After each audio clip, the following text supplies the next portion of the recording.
Hello, it's Henry the computer guy. Welcome back to our tutorial. So we had lastly talked about our font, and we lastly talked about what we call the changing of the case. So let's talk about this remaining when we finish the font. Now, assuming that we had some information, let me remove some information, I delete it. So we remain with some information that we're having there. So we have used all of these ones. We are using this, and this. 1, 2, 3, 4. 1, 2, 3, 4. We are remaining with only 4, such that we can accomplish our font. Now, let's talk about what we call the font color. Now we have see our items here. They are in black color. You may be in need of changing the information of the font into any color of your choice. You come to this one, then you change the color. Let's say I want them to be red. Let's say I want this one to be blue. So you highlight, then come and pick the color of your choice. I want them to be that. Let's say I want this one. Highlight it. Come and change any color to any color of your choice. Are we together? That's how we can change the font color. Now, let's say highlight this. Now we come here again. There are more colors that we can use apart from these ones. There are more colors that we can apply onto our work. So when we click there, we can decide to look for any color palette. So you click in any desired location, then it will show you the color that you're going to be applying to your information. Or you come to what we call the custom. It is having what we call the color model, which is the RGB, the red, green, blue. So they will always be giving you percentages into the question that you're having. So you will come and put the percentages of the answers they have given you here, or the percentages they have given you here. It goes on mixing these colors, putting in the percentages it has been given. After that, you click OK. It will take that color after mixing the percentages. Not only red, green, blue, but we also have other colors, the HL, and for example, if I click on it, it is the hue, the saturation, and the lumiere. So you also go on changing the percentages. You will take that kind of color that you have been asked to put.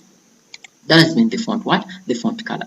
Now let's come and look at what we call the text highlight color. Most cases when I highlight, you look at me, when I highlight, my color is going to be this gray, but I can't change it to any color of my choice. So I prefer it to be that way, so I will not change it, but you can change the color to any of your choice.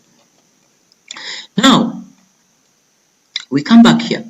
Let's assuming that we are going to put, okay, let's highlight some information here, or let's put some other information here. We can, let's say, put to 12, or we can put it to, let's say, 40 something. Let's write, let's say, Henry. That's the word Henry we have written. We highlight it, then we come to onto the what we call the text effect or the topography. So we come here and choose any of them that we want. Let's assume that we want to change it in any format. They have given you a variety of changes. You can pick any. That is it. I've picked that one. But below, we have some other changes we can put. They have told me that the outline color can be changed. I can put it to red. Then I can also come and say, they give it a shadow. I can come and give it a shadow. I can say reflection, give it a reflection, grow, give it a. Then there are many options we can really change from our information. That has been the text effect. Now lastly, we come back to what we call the clear formatting.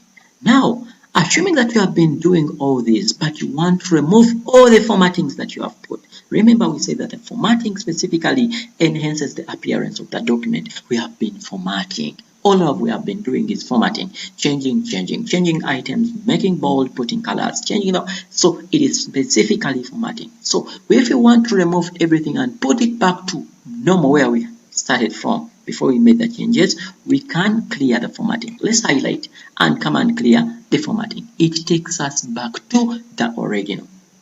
Are we together? So we have done all these items into our font. Remember, we began with a clipboard. Now we have talked about the font.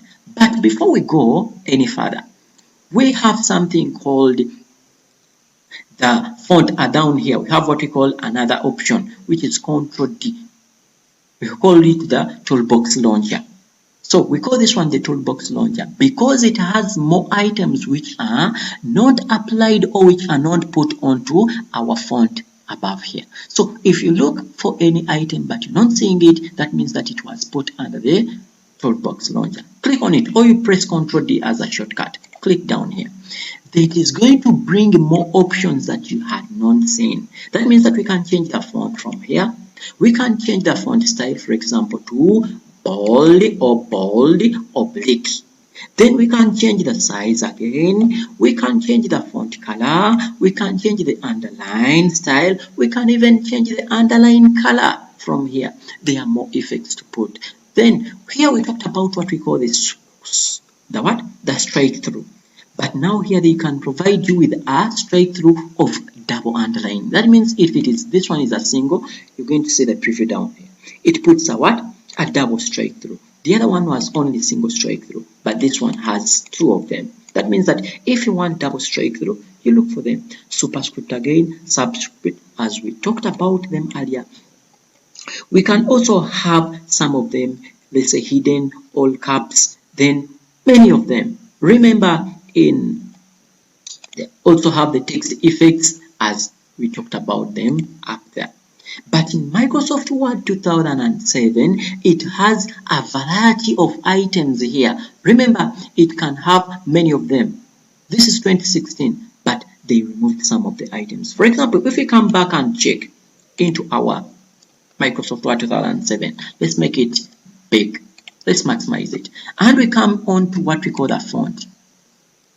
When we come here, it has more other items. We have the shadow, we have the outline, we have the emboss, we have the engrave. But these ones are not there. They have not been included into the toolbox launcher into 2016. So, for example, if we come and say equals rand, open the bracket, let's say 3 or 4. You're going to be seeing the changes. Enter. And we highlight this. When we come to the toolbox launcher and come down here, these ones have not been there in 2016. But here we can make something engrave. We can even make it emboss. Are we seeing the changes? So most cases, questions will always ask you things which are not here displayed up here. But when you know, for example, you can apply them using the format. Sorry, the toolbox what? Toolbox launcher. Let's close this one and go back. So it will ask me whether I want to save. No, I don't want to save.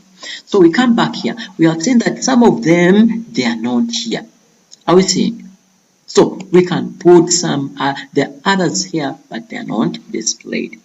For example, in 2007. Those are the main. After making the changes that you really want, you can even press OK. So it will make the changes. Specifically, that has been our font. We are under the home tab, under the font. That means that we've done all this. Thank you for watching. Hope you liked the video. Don't forget to like and subscribe. See you next time. Thanks for watching.